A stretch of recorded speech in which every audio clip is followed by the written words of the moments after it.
The Boeing 777 shuddered at 37,000 feet, its engine screaming against the turbulence over the Atlantic. In row 12, seat C, Commander Zara, Phantom, Blackwood slept with the practiced stillness of someone who had learned to find rest in the most unlikely places. Her weathered flight jacket served as a blanket, its faded patches telling stories of missions she'd never discuss at dinner parties.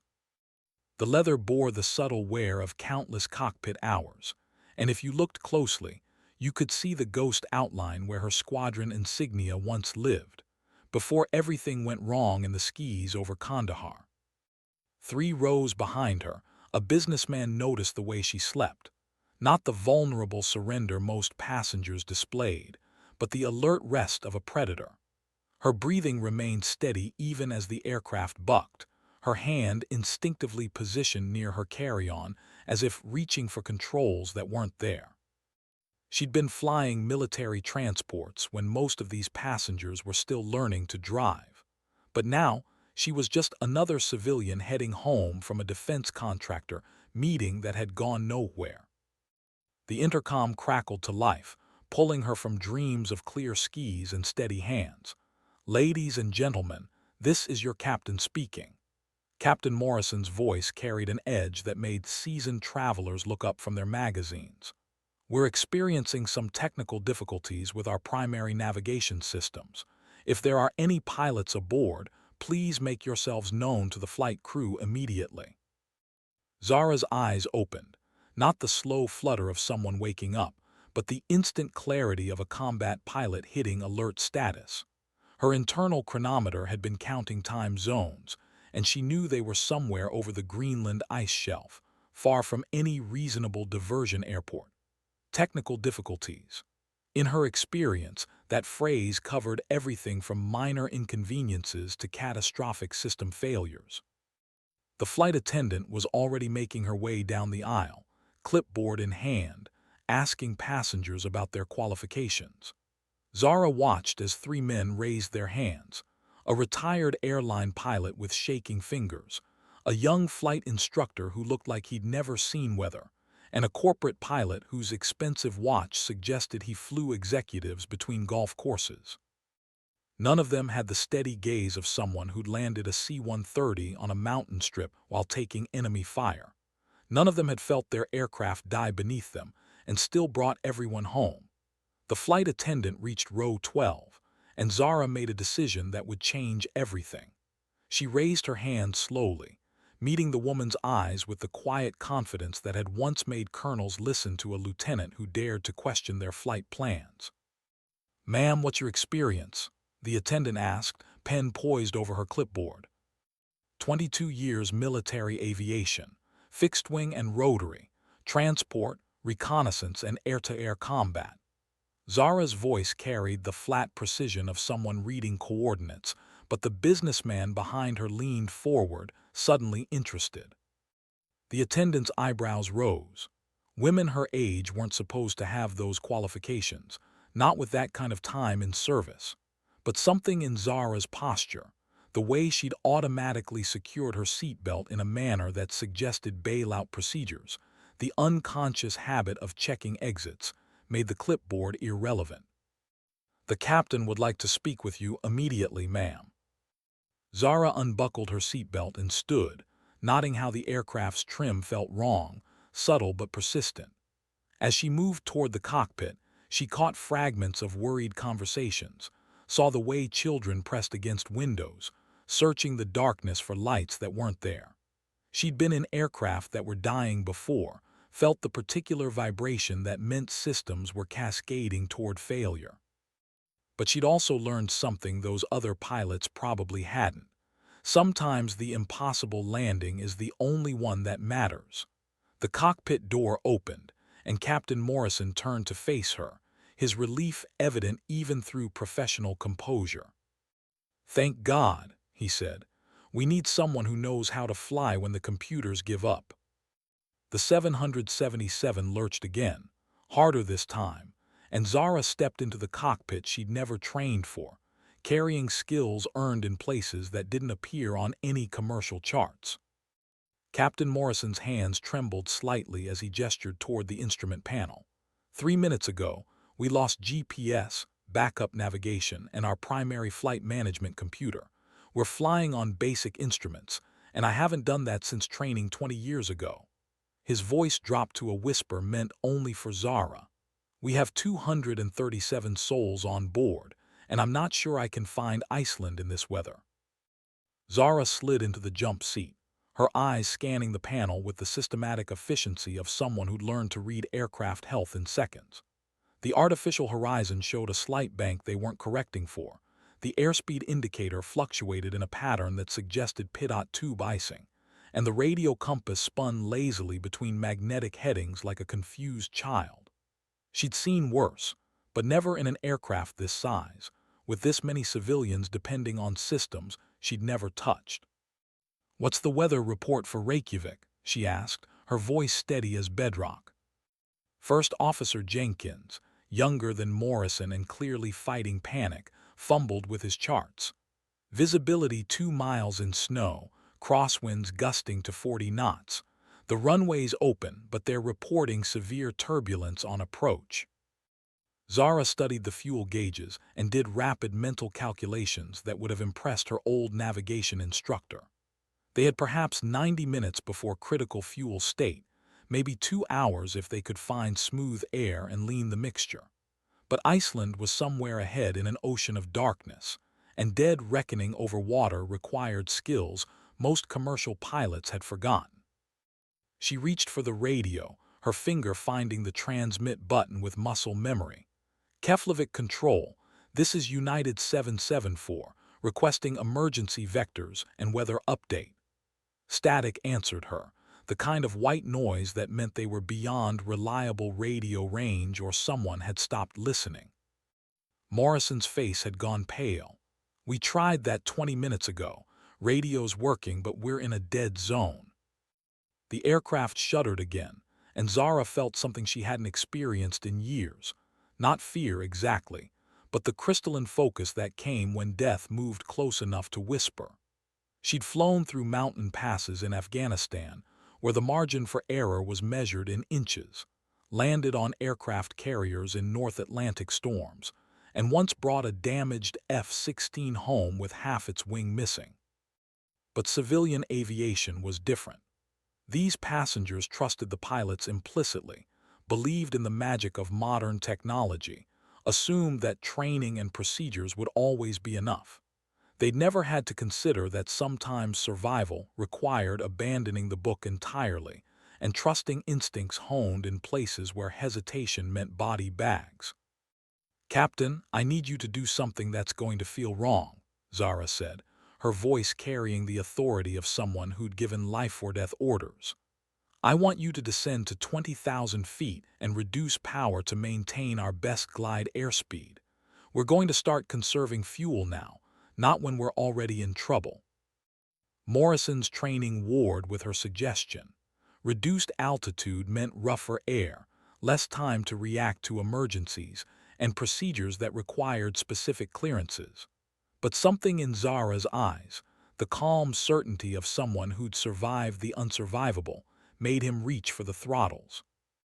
As they descended into thicker air, Zara pulled out her phone and opened a pilot app she'd installed years ago, but never used commercially. The GPS function still worked, giving her their approximate position over the Denmark Strait. She began calculating wind drift and magnetic variation, her mind falling into the rhythm of old-school navigation. "Tell me about your military experience," Morrison said, clearly needing conversation to manage his stress. 22 years Air Force. Started in transports, moved to fighters, ended up flying anything that had wings and needed to get somewhere dangerous. Zara's fingers moved across the backup instruments, making minor corrections that smoothed their flight path. Call sign was Phantom. Earned it by finding airports that weren't supposed to exist. Jenkins looked up from his charts. "Phantom, like the fighter." "Like the ghost," she corrected. "I had a habit of appearing where people didn't expect military aircraft to be." The radio crackled suddenly, a weak transmission bleeding through the static. United 774 Keflavik Control, bearing 270, distance approximately 180 nautical miles, weather deteriorating. Zara grabbed the microphone before Morrison could respond. Keflavik Control, United 774 copying weak and broken. Request immediate weather update and runway availability. We are navigating on backup instruments and need every piece of information you can provide. The response was stronger this time, as if they'd moved into better radio coverage. United 774 Keflavik Control. Weather is visibility 1 mile in heavy snow, winds 240 at 35 gusting to 50. Runway 019er available, but we're showing severe turbulence reports from the last 3 arrivals. Advise your intentions. Zara looked at Morrison, seeing the question in his eyes. In normal circumstances, weather like that would mean diversion to their alternate airport. But their alternate was Gander, Newfoundland, 4 hours behind them and beyond their fuel range with current consumption. Captain, we're committed to Iceland. There's no other choice. She keyed the radio again. Keflavik Control, United 774 declaring emergency. We have navigation equipment failure and are proceeding to your station on dead reckoning. Request priority handling and emergency vehicles standing by. The radio fell silent for a moment, then crackled back to life with new urgency. United 774, emergency declared and copied. Keflavik Control shows you approximately 170 nautical miles southeast of the field. Turn left heading 270 and descend when ready to flight level 200. As Morrison began the turn, Zara felt the aircraft settle into the new heading with mechanical precision that spoke well of Boeing's engineering.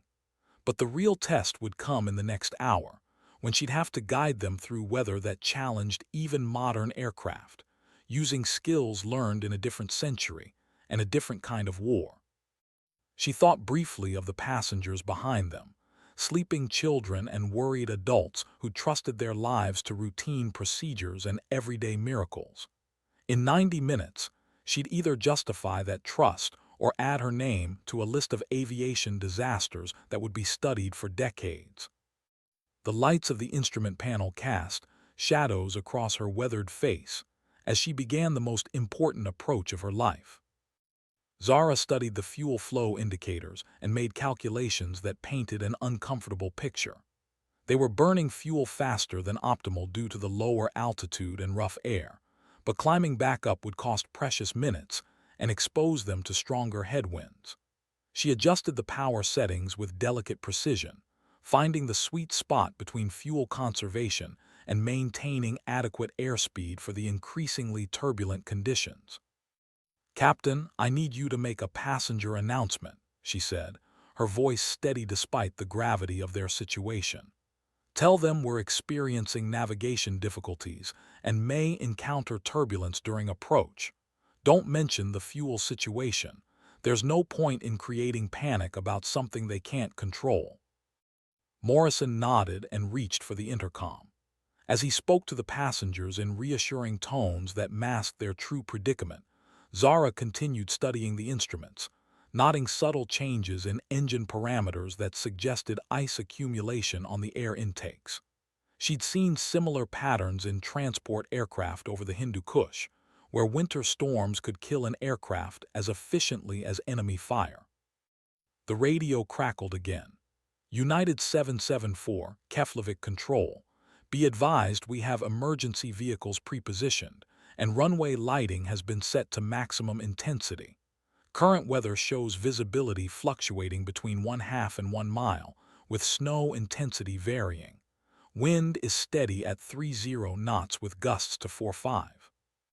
Jenkins looked up from his approach charts, worry evident in his young features. "Ma'am, that's beyond our recommended crosswind limits for approach." Zara had landed fighters on carriers in worse conditions, but this was different. A massive aircraft with hundreds of innocent people aboard, systems she'd never trained on, and whether that would challenge even her considerable experience. She thought of her old squadron motto, "When in doubt, fly the aircraft." Everything else was secondary to maintaining control and keeping them in the air until touchdown. "First officer, I want you to configure the aircraft for approach, flaps to 15 degrees, gear down when we're established on final. Captain, maintain heading 270 and continue descent to 10,000 feet. We'll stay there until we have visual contact with the runway lights." The next 20 minutes passed in tense concentration as they flew through increasingly turbulent air. Zara found herself unconsciously applying fighter pilot techniques, smooth control inputs, constant airspeed management, and the mental discipline to stay ahead of the aircraft, even when conditions deteriorated rapidly. The clouds below them glowed with the pale light of snow and ice, and occasionally Zara caught glimpses of the North Atlantic's dark surface through breaks in the overcast. They were flying over one of the most unforgiving pieces of water on Earth, where survival time in the event of ditching could be measured in minutes. United 774, Keflavik Control. Turn right heading 300 and descend to 5,000 feet. You are 15 miles southeast of the field. Report when you have airport lighting in sight.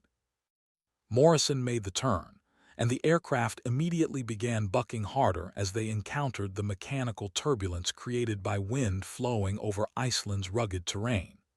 Zara watched the airspeed indicator fluctuate and made subtle power adjustments to maintain their target approach speed. Through the cockpit windows, visibility was near zero, just the pale glow of their navigation lights reflecting off clouds and blowing snow. But Zara had learned to read the subtle signs of approaching terrain, changes in cloud texture, variations in turbulence intensity, and the way radio signals strengthened as they neared the ground-based navigation aids. Suddenly, Jenkins pointed ahead and slightly to the right. "There, I see lights." Through the swirling snow, a faint constellation of white and green lights appeared, the approach lighting system for runway 19 at Keflavik International Airport. It looked impossibly small and fragile against the backdrop of the Icelandic winter, but it represented safety and survival for everyone aboard United 774. "Beautiful sight," Morrison whispered, relief evident in his voice. But Zara knew the hardest part was still ahead. The approach lights were visible, but the runway itself remained hidden in the snow and darkness. She would have to guide this massive aircraft down a precise glide path in conditions that tested the limits of human skill and aircraft capability. Keflavik Control. United 774 has airport lighting in sight, requesting cleared for approach runway 19. United 774, cleared for ILS approach runway 19. Wind 320 at 35 gusting 48. Emergency vehicles are in position.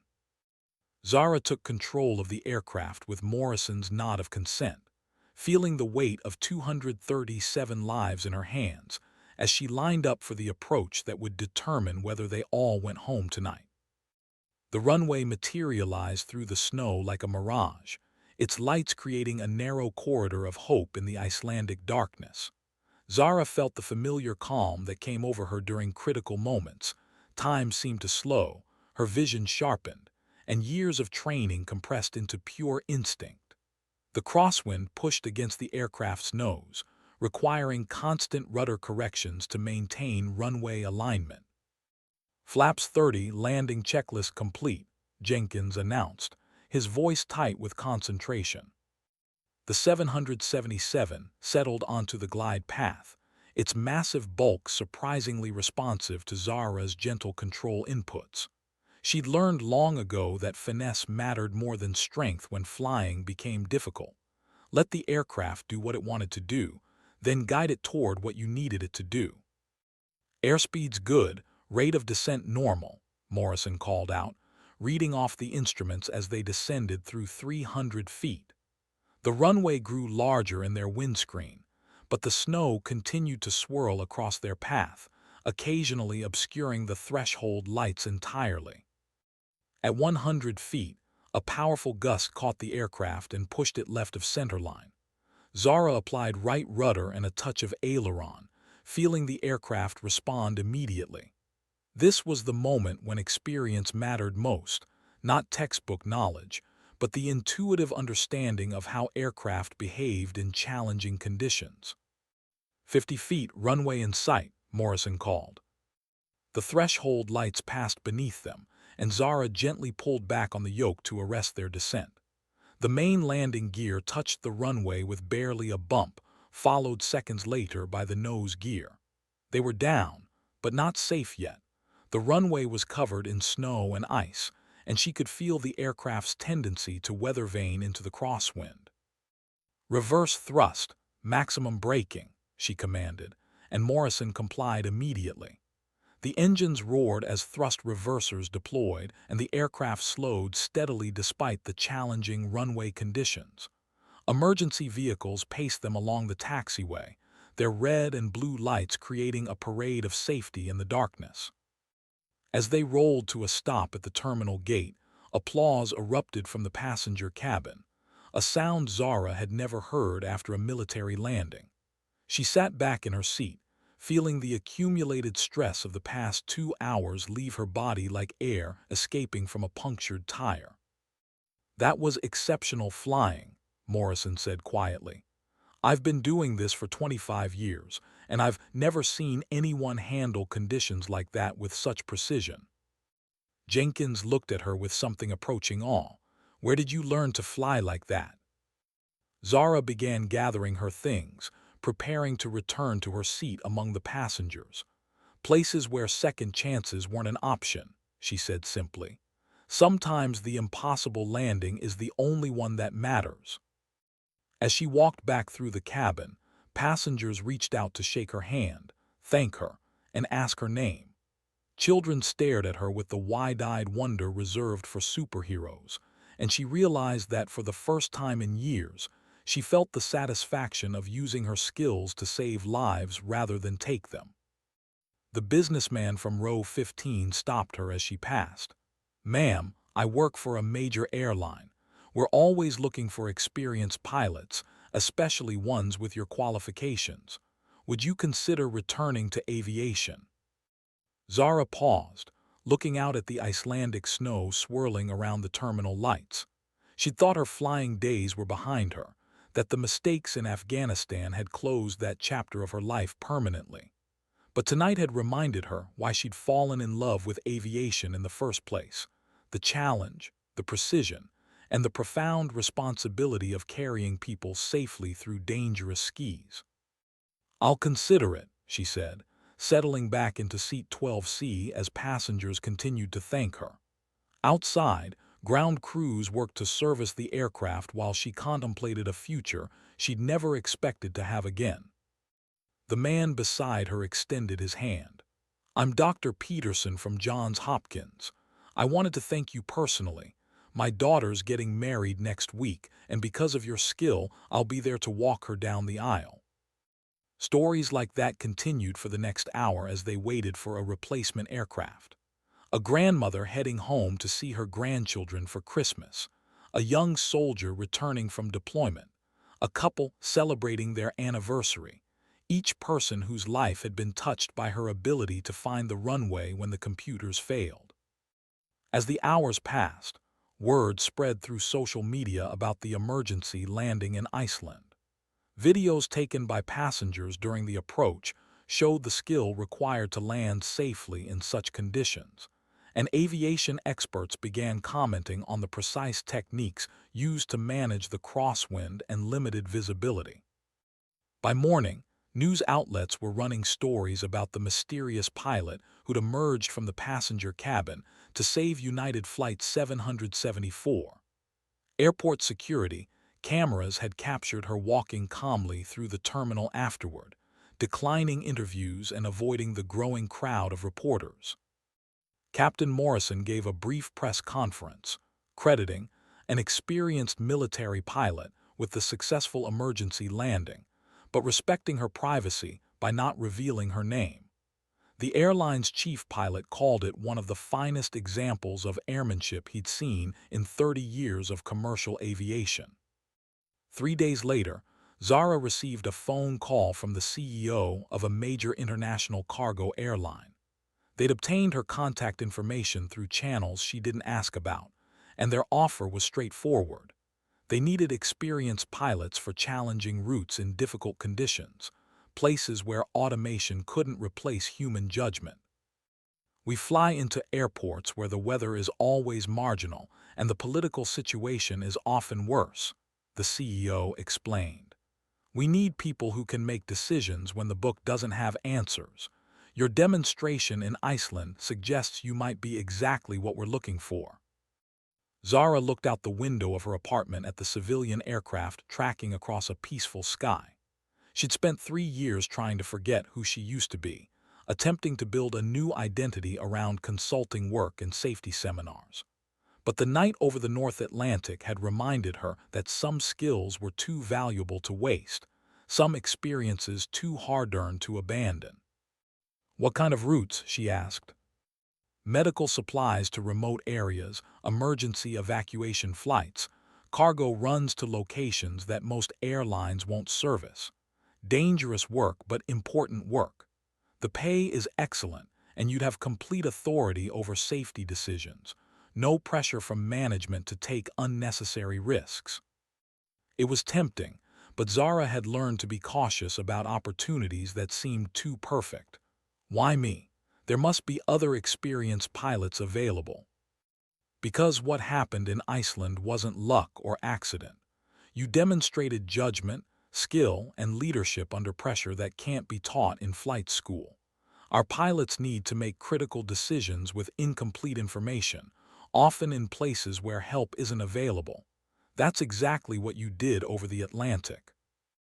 The conversation continued for another hour, covering details about aircraft types, destination airfields, and the kind of challenging missions that had attracted her to military aviation in the first place. When she finally hung up, Zara found herself excited about flying for the first time since Afghanistan. 2 weeks later, she was back in a cockpit, this time as captain of a modified Boeing 737 carrying medical supplies to a remote hospital in northern Canada. The weather was challenging, the runway was short and unpaved, and the approach required the kind of precision flying that most commercial pilots never experienced. As she lined up for landing in conditions that would have grounded most civilian flights, Zara felt the familiar satisfaction of doing work that mattered. The cargo hold contained blood products, antibiotics, and surgical equipment that would save lives in a community too isolated for regular medical flights.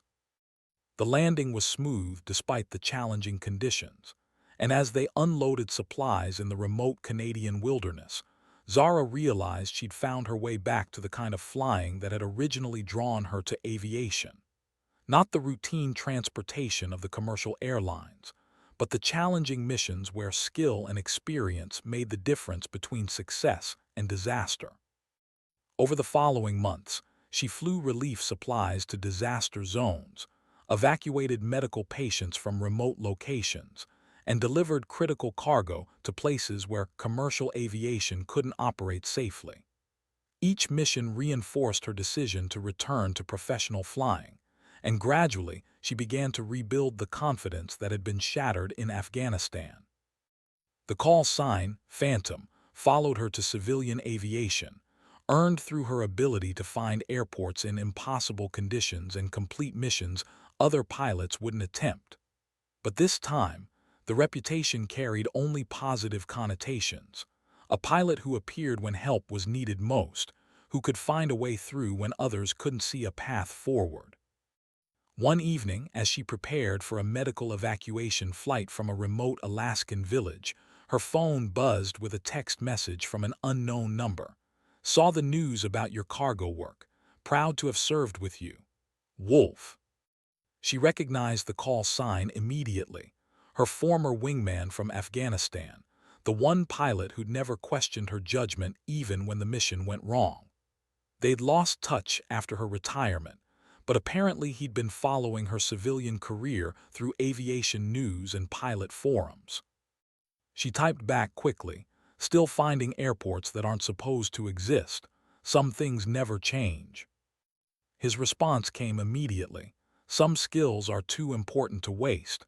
Glad you figured that out. As she walked out to the aircraft that would take her into the Alaskan wilderness on a mission to save lives, Zara felt the satisfaction of work that mattered, skills applied to their highest purpose, and a future that honored both her past and her potential. The Phantom had found her way back to the sky, and this time she was flying toward redemption rather than away from mistakes. The aircraft waited on the ramp, its engines warming in the Arctic air, ready to carry her toward another impossible landing and another life saved through the precision of human skill applied to mechanical flight. 6 months after Iceland, Commander Zara, Phantom, Blackwood stood in the cockpit of her aircraft, looking out at a storm system that would ground most civilian flights. But she was no longer most pilots. She'd found her way back to the kind of flying that defined her, missions where the margin between success and failure was measured in the steady pressure of experienced hands on flight controls, and the judgment that came from years of making life-or-death decisions in the sky.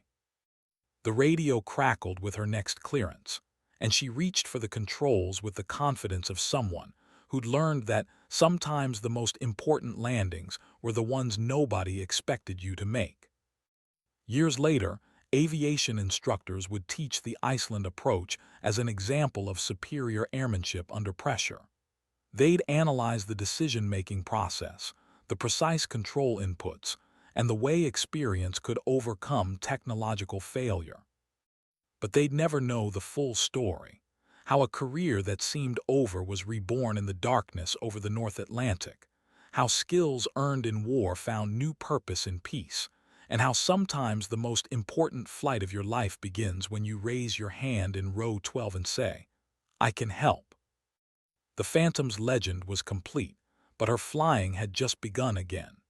In cockpits around the world, pilots would tell stories of the mysterious commander who emerged from the passenger cabin to save United 774, proving that sometimes heroes are already aboard, waiting for the moment when their particular skills become humanity's greatest need. The sky called, and she answered with precision, courage, and the hard-earned wisdom that some landings matter more than others. In the end, that's what separated the Phantom from every other pilot in the sky, not just the ability to fly through impossible conditions, but the understanding of when impossible landings become absolutely necessary. Her story became legend, her call sign became inspiration, and her skills became hope for everyone who found themselves in the air when the computers failed and human judgment became the only thing standing between routine flight and disaster. The woman who was asleep in row 12 had awakened to save them all, and in saving them, had saved herself. The final approach was complete, the landing successful, and the mission accomplished.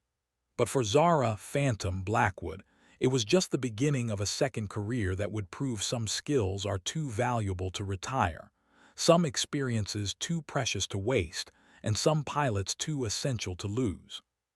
She taxied toward the terminal, knowing that somewhere in the darkness, another aircraft was struggling with failed systems and frightened passengers, waiting for someone with the knowledge to guide them home safely through conditions that existed beyond the reach of normal procedures and routine solutions. The Phantom was ready,